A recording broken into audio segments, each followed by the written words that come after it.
महिला जो है वो एक ही है, 1.25 लाख से एक लड़ाऊ है ना, सुनीता दुग्गल। तो मुझे इसलिए और भी ज्यादा इस बात की खुशी होती है कि जब मेरे इलाके की, मेरे एरिया की बेटियां आगे बढ़ती हैं, तो क्योंकि सविता पुनिया आपने देखा होगा, हमारे यहाँ की जोधका की बेटी जो है वो हमारी कैप्टन है, जो हॉकी की टीम है उसकी। तो बहुत ज़्यादा अच्छा लगता है कि जब बेटियां हमारी आगे बढ़ती हैं। तो मैं आप सबको एक बार फिर से नव वर्ष की बहुत बहुत शुभकामनाएं देती हूँ। और आपने देखा होगा कि माननीय प्रधानमंत्री जी की भी यही सोच रहती है, सिंपल। किस तरह से आपने देखा पिछले दिनों उनके माता जी का देहांत हुआ, तो बिल्कुल एक आम आदमी की तरह उन्होंने एक बेटे का कर्तव्य निभाया, नंगे पैर उनकी शव यात्रा में वो शामिल हुए और उसके बाद उनका संस्कार हुआ। तो यही हमें देखना है कि एक simple living and high thinking, हमारी थॉट प्रोसेस, जो हमारी थिंकिंग है वो बहुत ऊंची होनी चाहिए और लिविंग हमारी सिंपल होनी चाहिए। सबको साथ लेके चलना चाहिए, भाईचारे के साथ रहना चाहिए, कहीं कोई छोटा बड़ा ऊंचा नीचा इस तरह का मन में भाव नहीं रखना चाहिए, और गांव की तरक्की तभी पॉसिबल हो पाएगी। तो मुझे पूरी उम्मीद है, खासकर जो युवा साथी हैं, मुझे बहुत खुशी हुई इस बात को देखकर कि किस तरह से क्रिकेट के लिए, टूर्नामेंट के लिए आप सब लोग यहाँ पर एकत्रित हुए हो।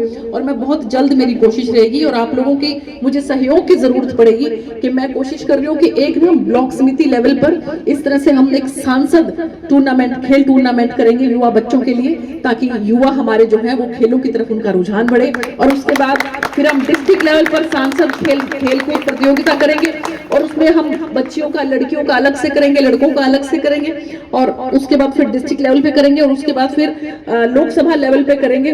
और उसके बाद फिर मुझे लगता है कि फिर मैं जो बाकी लोकसभा वालों ने भी अगर करवा रखा होगा तो उनसे भी टक्कर लेंगे, और हम सब के सब सिरसा वाले जो उनसे हैं, लोकसभा वाले, सबसे आगे निकल के दिखाएंगे।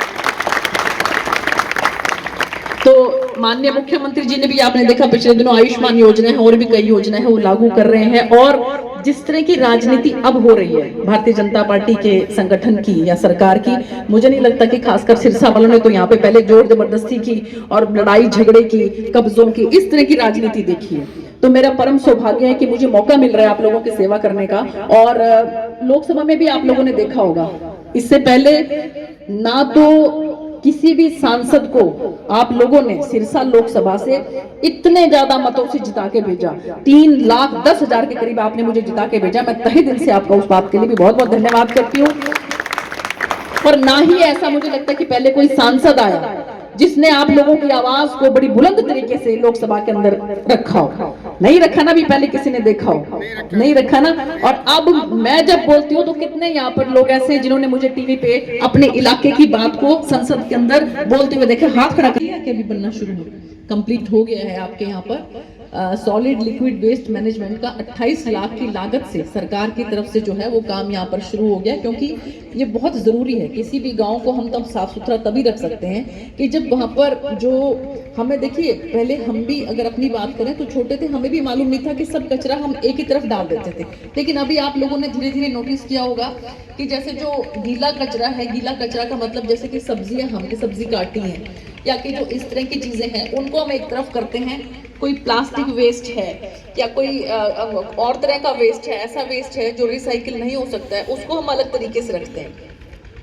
तो अब सरकार की तरफ से जो है इस तरह की योजनाएं चलाई जा रही हैं कि सॉलिड और जो लिक्विड वेस्ट मैनेजमेंट कि हम किस तरह से उसको रिसाइकिल कर सकते हैं। क्योंकि जब तक हम अपनी जो वेस्ट चीजें हैं उनको रिसाइकिल नहीं करेंगे, तब तक जो है आप सोच के देखिए कि कचरा कैसे बढ़ता चला जाता है। उस कचरे की मैनेजमेंट बहुत इंपॉर्टेंट है, बहुत ज़रूरी है। और आजकल इतनी टेक्निक्स हैं जिसके माध्यम से उस कचरे से हम एनर्जी बना सकते हैं। तो मैं यही कहना चाहूँगी कि जो लुहिया वाला गांव है, ये जिस तरह के यहाँ के जागरूक नौजवान हैं, जागरूक बच्चे हैं, जागरूक नागरिक हैं, तो यहाँ पर तरक्की होनी चाहिए। मुझे पूरी उम्मीद है। आपकी युवा जो है वो सरपंच हैं, और आपने देखा होगा कि पिछले दिनों जो सरपंच के चुनाव हुए ब्लॉक समिति के, उसके अंदर मैक्सिमम हमारे युवा, पढ़े लिखे, महिलाएं बहुत आगे आ रहे हैं। और इससे मुझे पूरी उम्मीद है कि आने वाले समय में हमारा सिरसा लोकसभा है जो बहुत तरक्की के रास्ते पे आगे चलेगा।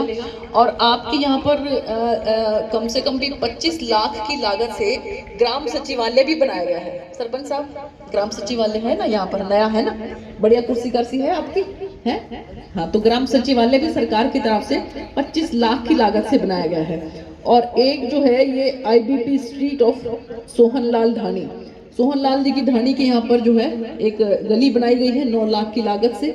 और स्टेडियम के अंदर टॉयलेट्स जो है इनकी कंस्ट्रक्शन हुई है और फुटपाथ बना है 7 लाख की लागत से। हुआ है यहाँ पर ऐसा बना है स्टेडियम में?